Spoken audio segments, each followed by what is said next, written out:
This is the Jimmy Anderson Show, the weekly report on Oregon State University basketball.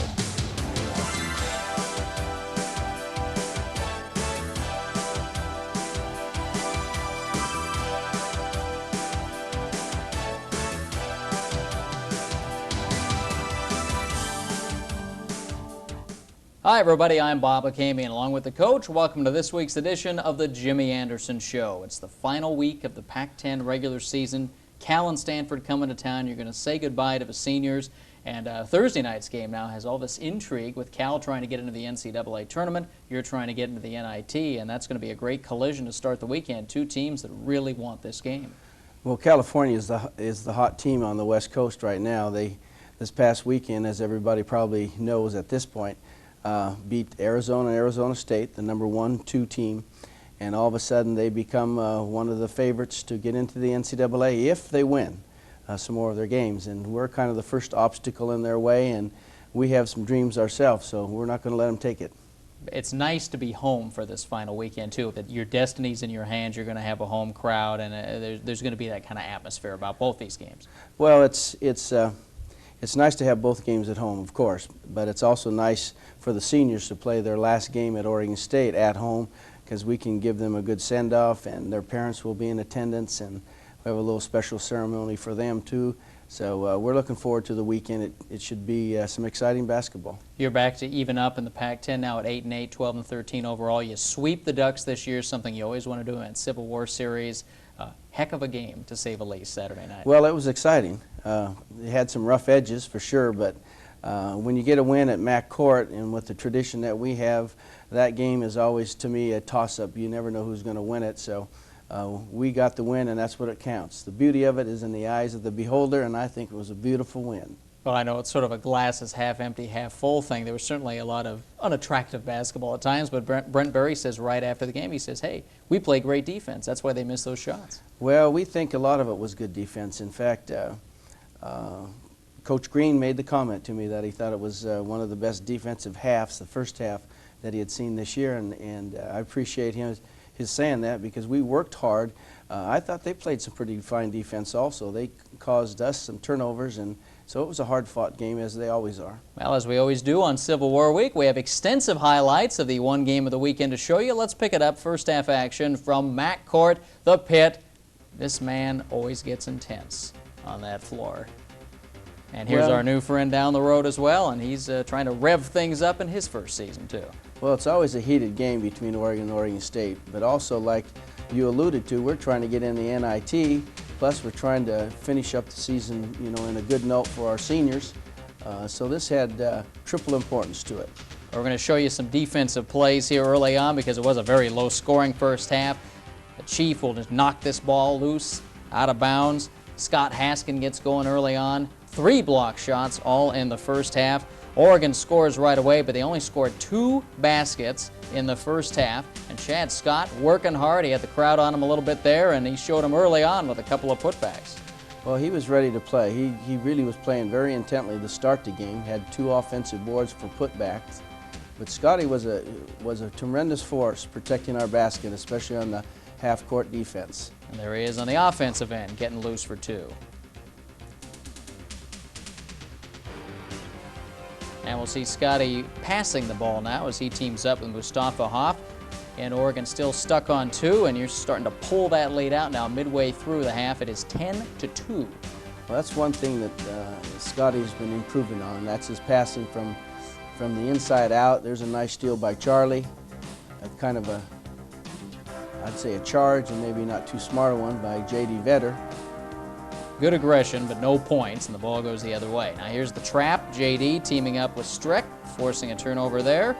Ball possession gave us the ball on that situation, but it was a trap, as you said. Antoine Stoudemire very frustrated. This is the last basket of the half for Oregon with 8:30 to go, and this epitomizes the game to me. Orlando Williams, steal. Oops, we're going the other way. And J.D. is going to end up with a 3 at the other end. Well, Brent Berry did a nice job hustling down there to make sure it had to be sure. Got the rebound, kicked it to Kevin Harris, then over to J.D., and we got a 3. Now it is 17-5 at this point. On the other end, there's block number 3 for Scotty. 170 for the career. The record continues to grow.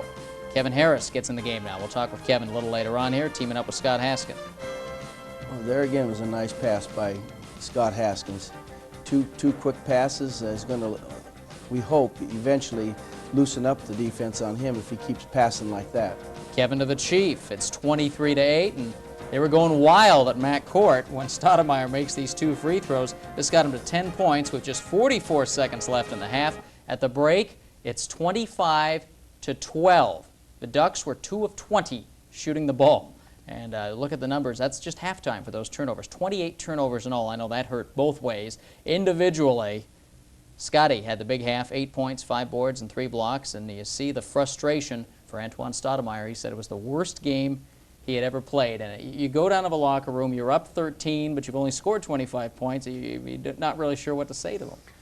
Well, we knew that they'd make a run at us in the second half. So the main part of our talk was, hey, keep up the intensity on defense, be ready for a run, and when they make a run, let's be men and not let them make too long of a run. You know, this is one of the lowest scoring basketball halves anyone's ever seen, and I've got the halftime box here. Would you sign this for me as a memory of this night?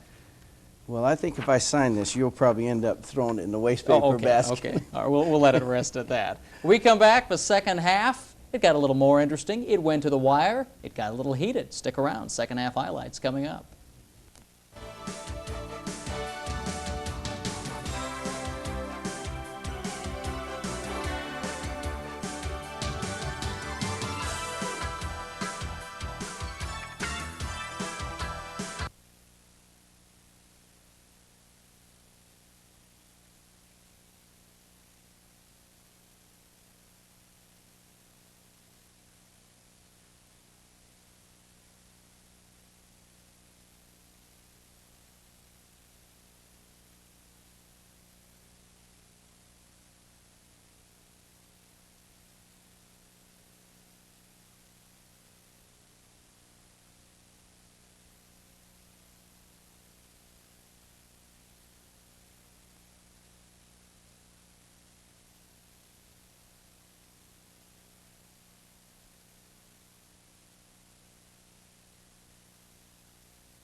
At halftime of the second Civil War basketball game, Oregon State led Oregon 25-12. And that brought to mind many people who were at the game a similar basketball game. I think it was 1984. It was about a 29-26 final, and I think that was a little Ralph Miller slowdown action. You remember anything from that?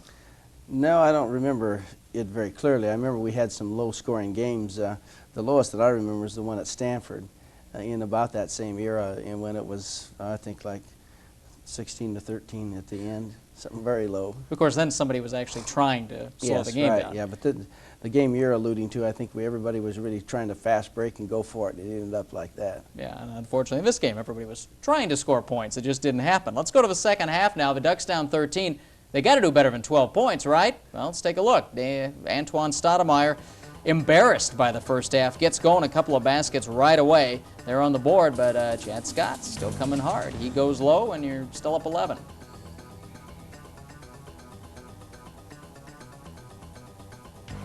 Now off an inbounds play coming up. Good job here of getting the ball to the Chief. He's open. He'll take it in all by himself. Yeah, I think they got mixed up a little bit on what basket they were protecting, because it just seemed all of a sudden he's free under our basket with nobody defending their basket at all.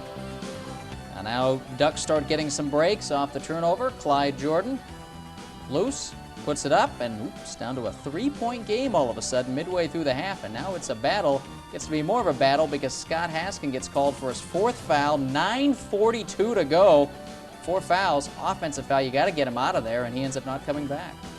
Well, seems like he gets plagued with 1 or 2 of those, and all of a sudden he has 4 fouls, and we took him out with about 9 minutes to go, and then the group that we had in seemed to have, they were meshing very well together, keeping the ball active and running their offense, and so it just didn't work out that we needed him on the floor. Well, it was Brent Berry time, and Brent makes 2 big plays there, 5 quick points. He was key down the stretch.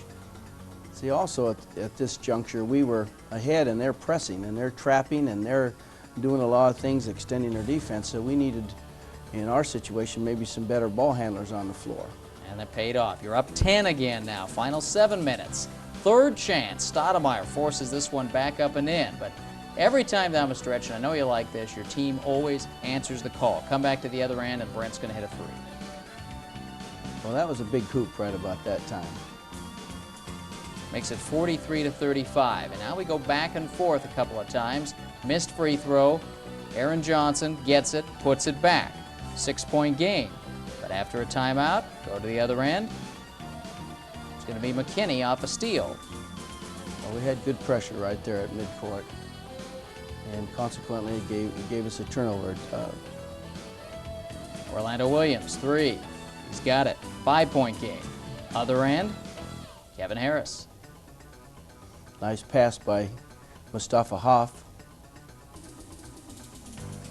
Now Stoudemire, we're inside of 4.5 minutes, 3.5 minutes in fact. Stoudemire, 5-point game. Now things get a little weird down the stretch. Jerry loses his cool a bit. You get him aligned with the tee. Charlie misses some free throws. Now, tough call here, and Charlie picks up the technical. We'll get another look at this foul call. Not a lot of contact. Looks like a good strip. Pretty good acting job by Stoudemire, I might add. But they miss a free throw along the way.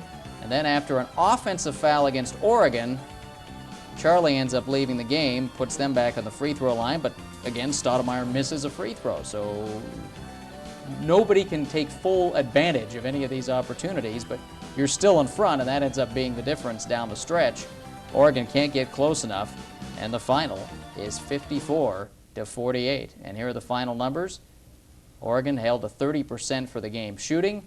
Did pretty well in the free throw department. Oregon misses 13 free throws, win the battle of the boards, and the final turnover number is a little less bad, a little less negative for the two teams. Mustafa Hoff ends up the big man with 14 points and 7 rebounds. Scotty again having to sit down over 9 minutes of the second half. And Stoudemire, he's done it to Oregon State every game he's played. 25 points in his final game against the Beavers. So you get through that game, you get the victory, and again, the flame continues to flicker, as Scott Haskin said after the game.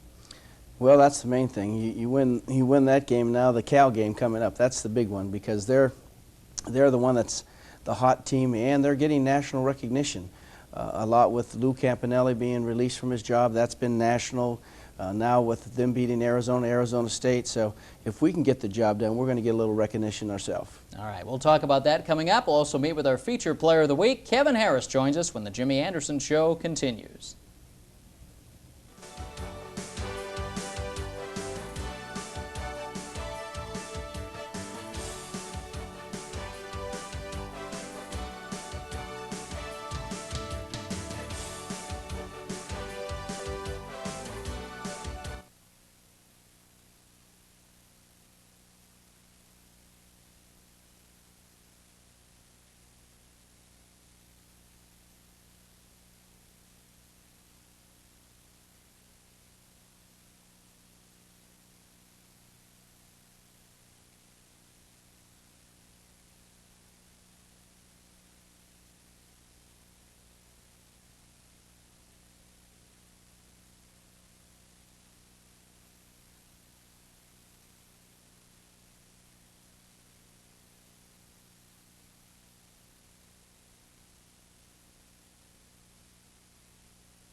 Senior guard Kevin Harris is our featured player this week, and every time we see you in the game, I have to think back to that game at UCLA. I think it was last year when you went in, and Barry Tompkins introduces you as Harris Kevin.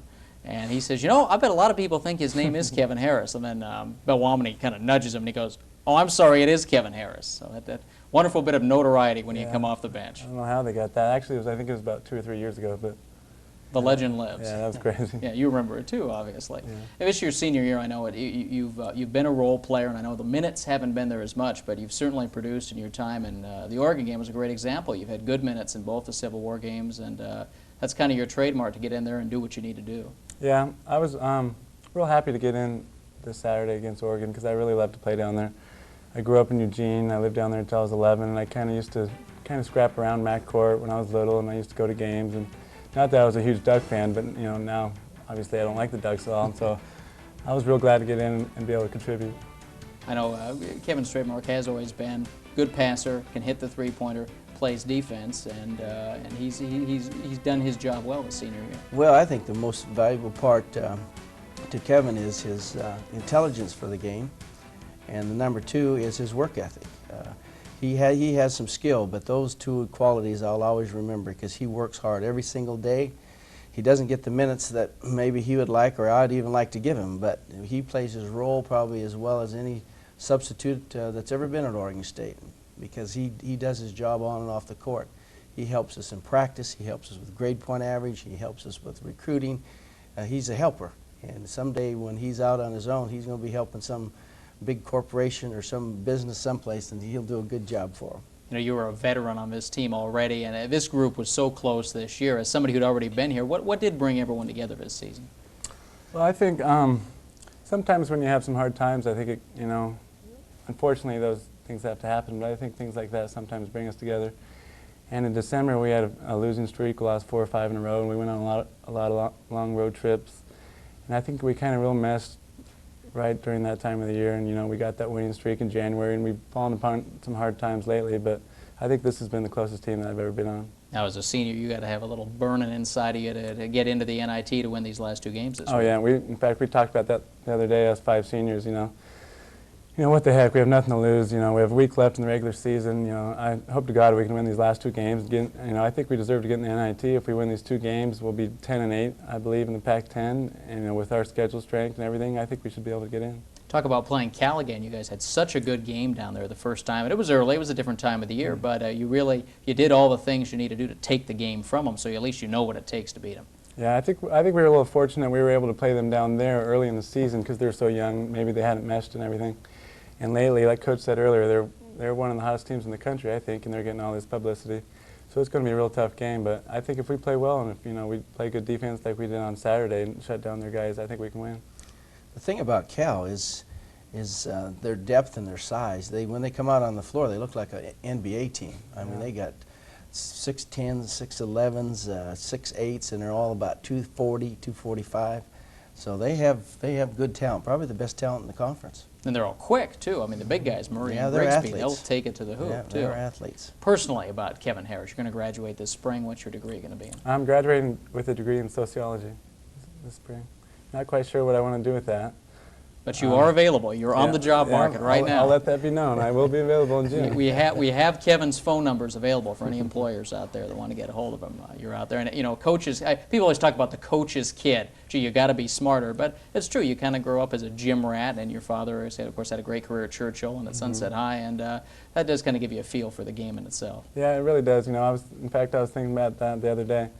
Just because, you know, this might be the last week of the season or, you know, basically my career. And I've been playing basketball. I've been around the game probably since I was from day one, pretty much. And when I was born, my dad was at the state tournament, actually, because my birthday is March 19th, middle of March. And when I was born, my dad was actually at the state tournament up in Portland.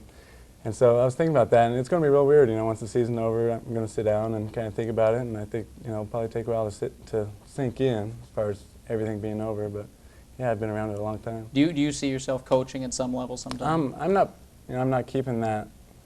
That'll always be an option. I'm not sure. Not pressuring exactly, you or anything, yeah. but it's I quite a haven't figured natural out. thing. Yeah, it's an option. He's like all young men when they leave school. They want to make money.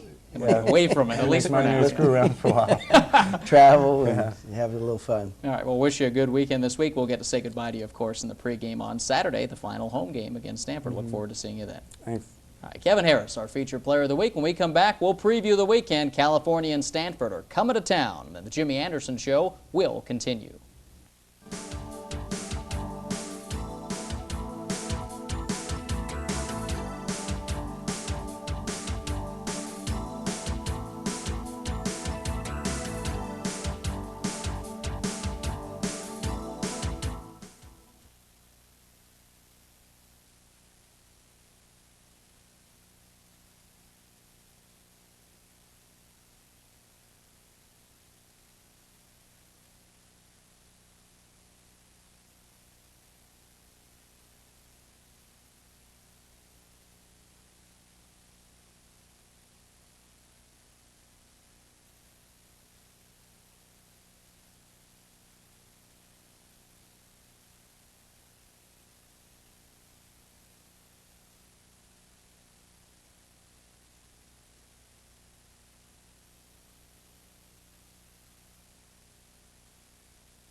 Well, let's take a look at the Pac-10 standings as we come to the final weekend of conference play. Yes, Arizona is in. They've already clinched the conference championship, the automatic berth.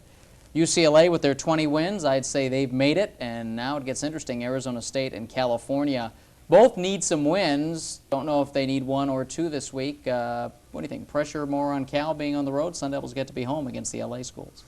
Well, I think it about evens out because I think the two LA schools are stronger maybe than the combination of Oregon and Oregon State. So that might even out. But there is the chance that those teams could lose two. And all of a sudden they lose a couple, we win a couple, Cal loses a couple maybe, or one, and all of a sudden we move up in the standings, and that's what's important. That's right. And Southern Cal, we shouldn't discount them either because I think they're capable of winning on the road too. Yeah, but I don't think they can win two on the road against the Arizona school. So we can move up at least even with them or maybe ahead of them too. So that's how we line up for the weekend. Let's talk about California. Obviously the big game. They're streaking. Todd Bozeman takes over for Campanelli, and out of all that controversy, they go 7-1. They're a hot team right now. Well, they're playing very strong basketball. They're playing well in every area. They're playing good defense. They're rebounding strong. They're passing the ball well, and they're shooting the ball well. So they, right now, probably could, if they get in the NCAA and keep this streak going, they could go a long ways because they got the manpower to do it. Well, I'd say Jason Kidd just about has that lock on Pac-10 Freshman of the Year. Let's get a scouting report on the Bears right now from OSU assistant coach Rich Wold. Today we're going to look at the University of California Golden Bear two-guard lineup. In this scenario, they have Jason Kidd with the basketball and Jared Hod running off of a Lamont Murray pick. If they can get him the ball and he has a good look at the hoop, they'll go ahead and do that. However, what they'd rather do is then set a high pick for Jason Kidd where he can bring the ball off of the dribble where he's most effective. He'll take the ball all the way to the hoop and create for teammates. He can kick it out or he can look for his own shot. As he's coming off this screen, Jared Haas will then rub off of the double set by Grigsby and Hendrick. If they can get him the ball in the corner, they will do so for a three-point shot. If not, these two low post players will move into the open lanes and look to get a feed or a high feed from Jason Kidd. In this situation, we are going to definitely have to stop Jason Kidd's dribble penetration. We will also have to tag the pick with Jared Haas looking for the jumper. This is a big game for both teams as they try to get into postseason play. No kidding, and here's the new head man in Berkeley, Todd Bozeman, and he's got him playing hard right now. First game down in Cal this year. OSU wins 64-63. Brent Berry was the hero that day down the stretch. Big thing you did against them was you denied the passing lanes. Well, we did a nice job, but one of the nice things we did was Charlie McKinney stayed in front of Jason Kidd and stopped a lot of his penetration, and that will be a big key. And they did that so well against both Arizona and Arizona State this weekend. They played in front of a big crowd at the Oakland Coliseum, and they won those 2 games, and that thrust them squarely into the NCAA picture right now. They got the 2 big guys. Murray's averaging 18 a game, 6 rebounds. Of course, Grigsby, Hendrick, very important for them in the middle. He needs to have a good game, and I know Scott Haskin will probably do a good job on him again, but he's a key man in this game. Now, we get to Saturday. Let's not forget about Stanford. They gave Arizona State all they wanted this past weekend, and even though they're at the bottom of the Pac-10, you don't look past anybody in this situation. Well, in fact, it was like 57-56 against Arizona late in the second half, and then Arizona got on a run and beat them by 15. But overall, they're probably playing their strongest basketball of the season. So, as you alluded to, hey, you can't take them for granted. First time around down there, it was an 11-point win, 77-66, but it was a tough battle for Oregon State that night, and they did a good job against Scott Haskin. They did an excellent job. They got size, they got Letterman. I'm confused why they have 21 losses at this point, because I think they're a much better team than that. So we'll see you at Gill Coliseum this week. Cal Thursday, Stanford on Saturday, and we'll be back with the All-Jimmy team next week as we wrap up the season on The Jimmy Anderson Show.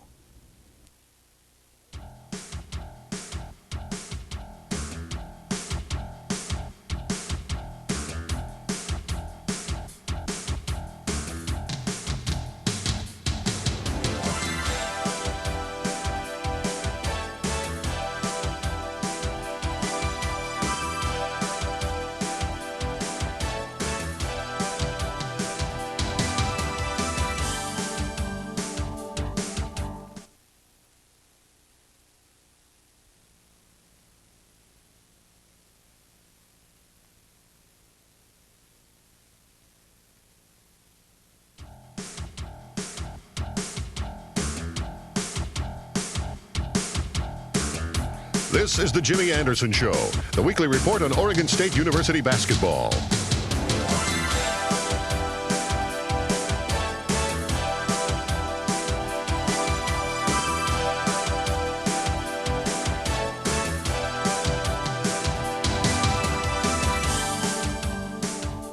Hi everybody, I'm Bob Akamian, and along with the coach, welcome to the final edition for 1993 of the Jimmy Anderson Show. And we will start off this week with the good news out of the Oregon State Athletic Department.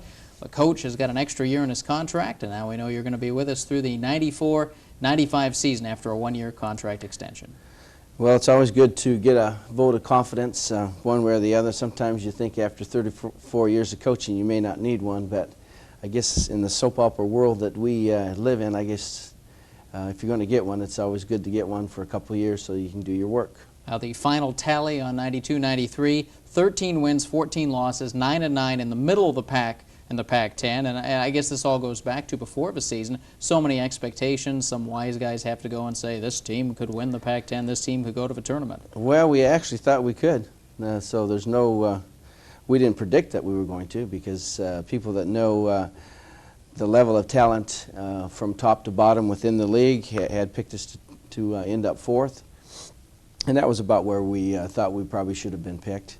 However, we always have aspirations and to win it all. You don't go into a league conference or conference play with the thought, hey, I'm going to end up 4th or 5th. You go in with the thought, hey, we're going to win every game. We're going to get prepared. We're going to improve. We're going to play the way you need to play, and that's smart and aggressive and good basketball, and with the hopes that you can pull it off. The final weekend of the season, you play a close game with California, losing that one on Thursday, come back and handle Stanford pretty well in the season finale. Does that kind of typify the season, the split weekend? Well, I guess you would have to say it does. you know, we beat Oregon twice, and that's always good to beat your sister school. And we had some great runs during the season. We had the run of 7 straight and 5 in the Pac-10, and then some unfortunate things happened, and we bubble busted, and all of a sudden we're losing some game, winning some, back and forth. And I guess you might say the last weekend was quite typical. Well, let's get to it. California was the first game on Thursday night. This one very interesting because the Bears, of course, were fighting for position in the NCAA tournament, and they did get in, and well, we saw a lot of this guy in this game. Jason Kidd, the freshman, and he didn't have a big points game, but he did so many other things to help Cal win this game. Early on, though, it's a good OSU start. Kidd turns the ball over. Scott Haskin follows up the miss, and you got up to a good start in this Thursday game. Well, I actually did some things very well. I thought we, for most part, took care of Kidd. The start of the second half, he really made some things go, and it's hard sometimes against good teams to keep and sustain things. But like I said, we did some very nice things. Brent Berry, aggressive, going to the hoop early on. You get up by 4 points, by 6 points. Scotty's going to follow up a miss here with another slam. He has a good first half. And now Cal makes their first run with about 7 minutes to go in the first half, and Kidd comes to life. He finally gets his first points of the game follow-up, and he scores 3 times in a row. Yeah, that kind of hurts when you put down his first shot and negate him there, and then he gets his own rebound. That gives everybody a second chance when you don't take care of the backboards. And we actually lost this on the backboards, probably more so than anything. You see him penetrating, and of course he does such a good job of getting into the key. Sometimes he'll shoot, sometimes he'll pass. Here he is going all the way. That was a key moment there. We kind of got out of sync and probably took a couple shots we shouldn't have. They made a couple good defensive plays, and all of a sudden their fast break was working, and they did some things very well. Cal gets up by 2, but Chad Scott, playing hard, goes to the hoop, draws the foul, 3-point play. You're back up 1. Now we get a little Kevin Harris action. The senior hits the 3-pointer from the outside, 35-32 late. And then Scotty again. And at halftime, you've got a 2-point lead, 37-35. Well, we certainly weren't overpowering anybody, and we didn't feel that we had that kind of a lead that we could take it easy. But the start of the second half really doomed us. We took a long shot quick, and they converted. Then we dribbled off our foot, and they converted, as you can see right there. And so all of a sudden, they're back on top. Their confidence is running high, and I wouldn't say we're necessarily struggling, but long passes and not meeting the ball, turnovers like that, you create your own problems at times. Yeah, this certainly got them into the game. You see the graphic there. They score 9 straight and get ahead by 7 points. Now, at the other end, you come back. Get down to the 15-minute mark. The Chief finds Chad Scott, 49-44, Cal leading. And then you warm it up from the outside. Charlie McKinney and Brent Berry hit 3 trays in a row, and you're back ahead.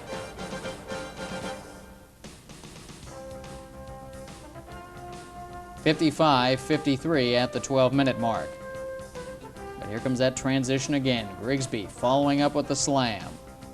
And then Kidd and Jones teaming up, and Cal gets ahead by 7 again. And that's what he does so well. Once you let him into a seam, he penetrates, and he may not score, but he certainly finds his teammates very well. Scott Haskin on the baseline, get it back to a 3-point game again.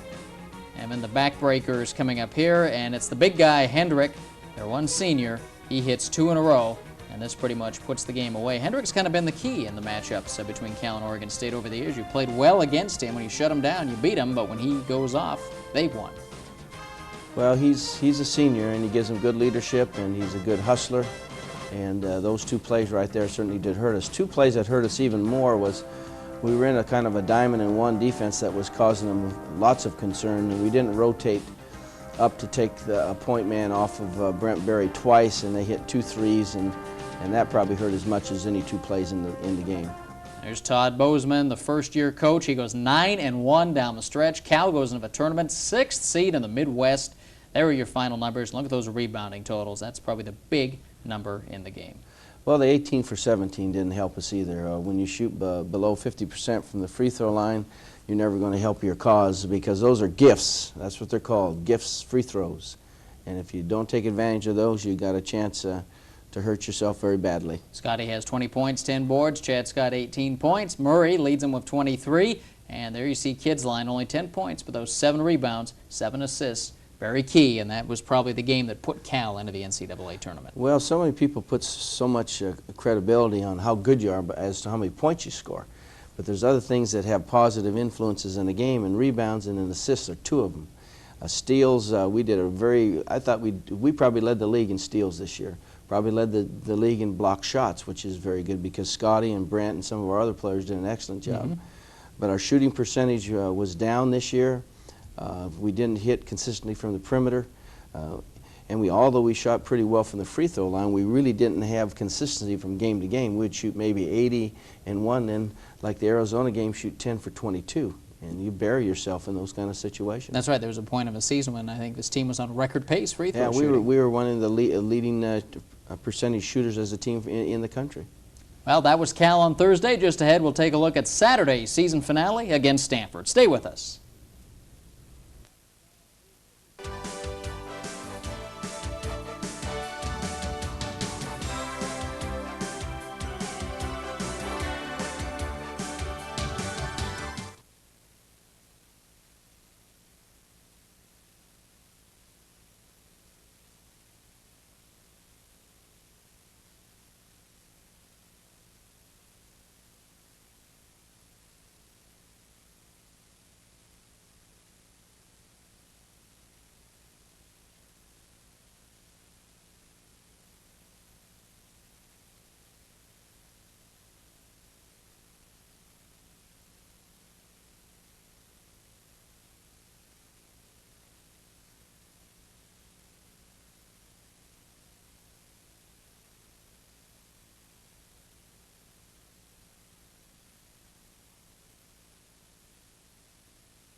Season finale against Stanford on Saturday afternoon, and of all the things to happen, Brent Barry breaks his hand in the Friday practice, and it's got to be one of those what next situations. Well, it was kind of a freakish thing. He was reaching for a ball or going for something, and he reached for it and he jammed his finger into Pat Strickland's head, of all things. And poor Pat, he probably got a bruised ear or something, but it came out a broken hand. And what can you do? You slap it in the cast, and his season's over. So that was it. So we were without Brent going to the finale against Stanford. By the way, Pat Strickland will tell us his side of this story in just a few minutes here. But let's take a look at the Stanford game. Saturday afternoon, Gill Coliseum.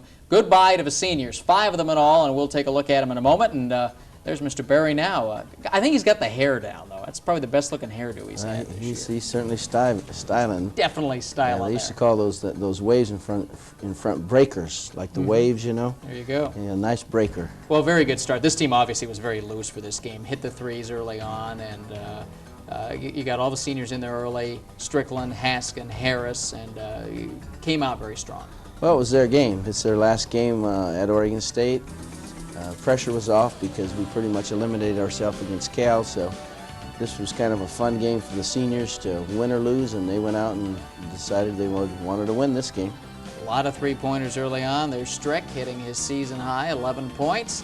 Pat had a good game defensively, too. In fact, I think it's one of the best games that defensively that was put against Lawley from Stanford. He's a premier guard, and Pat stripped him several times, made him take some bad shots. His percentage was right around 25%.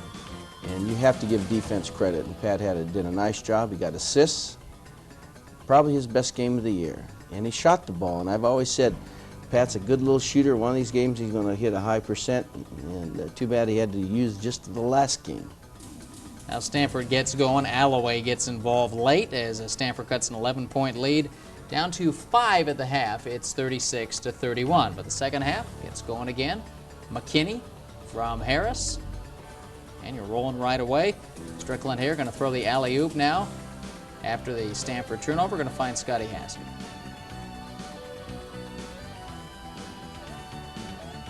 Ooh.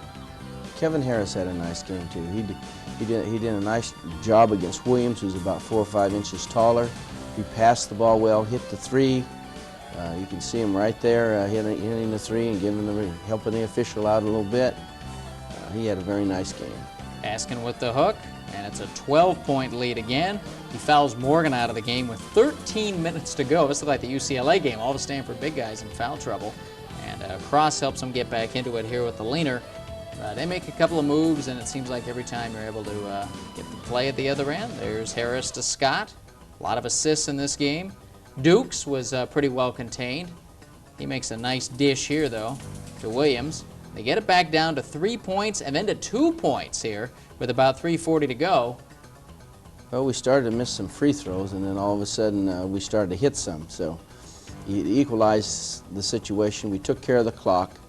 Mustafa hit 2 big three-pointers that kind of gave us a big boost. 6 points and 2 shots really helps. And then Pat and all the other seniors hit their free throws, and so they were getting ready to celebrate and wish the seniors a happy goodbye. 10 of 13 free throws down the stretch. The seniors get to come out of the game. Scott Haskin gets to take his curtain call here. The final points of the season were scored by Ibu Chun. Trivia question. That'll be a trivia question next season. Ibu enjoyed that, and there's the victory over Stanford. And everyone gets it's a happy send-off with Coach Montgomery there. The final again was 83-65. Let's take a look at those numbers. Held Stanford down to 39%. You know, people talked about OSU shooting this year, but OSU opponents only shot 44% for the season. Rebounding, Stanford does end up winning the battle of the boards. And individually, we'll show you what the seniors did. Chad Scott, 17. Scotty had 15. Pat, 11 points, 7 assists, both season highs. Kevin Harris, 10 and 4. Charlie McKinney, nice balanced game. 6 points, 6 rebounds, 5 assists. You get down to a last game of the season, that's the kind of game you want to finish up with, isn't it? Yeah, you always like to win every game, but if you're gonna win, the last game stays with you longer. At least you can say to yourself, hey, the seniors went out in style. You won your last game. It sets the stage maybe for next year, and for recruiting, everybody goes away happy. And so it was every win's a big win. This was special for the seniors. Coming up, we'll take a look at the seniors and mention each one by name as we say goodbye, and one of them's right here in the studio. Pat Strickland joins us when the Jimmy Anderson Show continues.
Well, it was final weekend. We say goodbye to the 5 seniors in the Oregon State basketball program, and before the game, it is traditional to honor them by bringing their parents, family members out on the floor with them. And it's a big group this year, Coach. We started off as we take a look at the introductions. Kevin Harris, who was on this show last week, and of course his well-known father, Ken Harris, Sunset head coach. Well, you can see my wife Fifi out there presenting roses and kind of helping keep this thing organized. There's Scott Haskin, of course, and his mom, Scotty, number 9 in the scoring list, number 1 career block shots. There's Charlie McKinney and his mom, number 2 all-time in three-pointers, co-captain of his team this year. Chad Scott, his parents from California, started every game he played in at OSU, all 68 of them. Pat Strickland, the other half of the Wilson backcourt, senior from Portland, JC transfer, of course, from Chemeketa Community College, and a fitting tribute as the crowd was on its feet for this. Well, it's a touching moment when you see the players and their folks together, and I had a little tear in my eye myself because it brings some sentiment and a lot of closeness and love, and you can see the backgrounds of these players and how they're being, you get to know the parents, they've been brought up well, so it's a happy moment. Well, here's Pat Strickland sitting next to you right now, and glad you're with us on this last week of the show. Tell me about the Brent Berry incident. Where did his hand go to break Well, his actually, finger? I don't really know because I didn't feel anything, and then just a couple plays later, Brent was sitting out, and then the next couple hours later in training table, they said he broke his hand. And So you didn't even get a scratch out of this. Nah, he's hard-headed, that kid. Tell me about your senior year with this team. You got a lot of time, and I don't know if people see the defense you play, but you look at what Damon Stoudemire did against Oregon State, what Marcus Lawley did. Very little, and that's really the mark of what you do when you're in the game. Well, first of all, as a team, we had high expectations. I had high expectations for myself and the team, but individually, I knew coming into the season that all summer I lifted weights and worked on my shooting and defense, and so this year. My senior year, I think I went out in style. I played good defense all year round. Not too many of the point guards, Damon Stoudemire, Ty said, and he did too much against me. I kind of, with the help of my teammates, kept them in check a little. Talk about your life after Oregon State. Now you're going to graduate this summer. Tell us about your degree and what you're going to try and do with it. Well, my major is sociology with the minor in communication, and I probably, the way things look now, I'll probably be going to Portland State in the fall to receive my teaching certificate right now. So I want to teach and coach somewhere along those lines. Coach, another coach out of this group. Oh, guys. Psychology, I want to stay around the speech, game. and teaching, coach. So you're picking up some things from this guy right now. Yeah. Talk about having a. Oh, go ahead, Coach. He'll be a good one because he knows the game. He's very intelligent. He knows what it takes in regards to players getting ready to play and what they have to work at. So he relates very well with people. So I think Pat will be successful whatever he tries because he gives it a good effort. And good people usually do good things. And I know people forget that you came here through the JC ranks, and coming out of high school, you and Charlie were together on that very good Wilson team, and I think we expected both of you to be racing off into college, and you kind of had to prove yourself along the way. So it was not the easy road into a four-year college. No, it wasn't really easy, but when I got to Chemeketa at first, I kind of felt more relaxed because I felt that I needed those 2 years to improve on my game and academics. So it really helped me in the long run. Going to Chemeketa. And this was not a guaranteed deal when he came here. He earned the scholarship. But it didn't take him long because That's right. He went out and proved from the very start he was going to be a valuable asset to the program. He garnered a scholarship quicker than any walk-on has ever received one at Oregon State, and he probably had more playing time in a 2-year period than any walk-on has ever had. So that's a credit to Pat and his ability and his work ethic. And the thing that he did, he took a chance, and he dared to step a level that some people said he couldn't play, and came in and did an outstanding job. Well, Pat, congratulations on 2 very good years at Oregon State, and we'll look forward to seeing you on the sidelines somewhere soon in a high school game. I enjoy being here. I'd just like to thank the fans, my parents, and everybody gave me the chance, the opportunity. All right, it's Pat Strickland, our feature player of the week. When we come back, we'll wrap up the 1993 season, talk about recruiting, talk about how the Pac-10 is going to do in the NCAA tournament. Stay with us.